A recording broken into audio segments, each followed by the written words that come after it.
Let me ask you about part of this that remains under your purview, even now as the impeachment effort has produced these two articles against the president.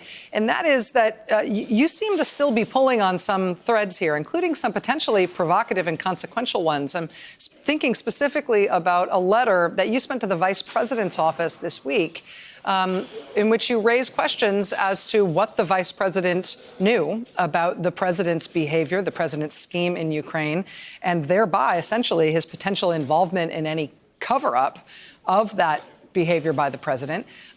Are you actively looking at Vice President Mike Pence and his role in this scandal? And should we expect further revelations, either related to the vice president or related to the other core parts of these allegations that have resulted in this impeachment tonight? Well, we have acquired a piece of evidence, classified submission by Jennifer Williams, something that she alluded to in her open testimony, that in going back and looking through her records, she found other information that was pertinent to that phone call that we had asked her about and made that submission. There is nothing that should be classified in that submission, but yet the vice president's office has said they're going to assert classification or that it's classified. It is not proper to classify something because it would be embarrassing or incriminating. And that submission does shed light on the vice president's knowledge. And we think the American people should see it. Certainly, any senators in a trial should have access to it. But it just goes to show that there is a body of evidence, documentary and otherwise, that administration figures from the president on down, to include the vice president, do not want the American people to see or know. And the question is, will they succeed? Will the cover-up succeed?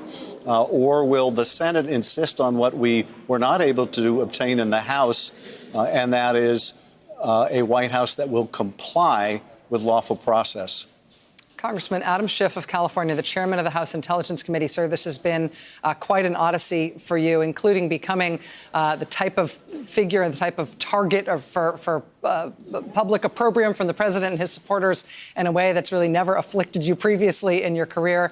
I know this has just been an incredible time in your own life and your own career. Thanks for being with us on so many of these nights as history has been made, and thanks for being with us tonight as the impeachment articles pass.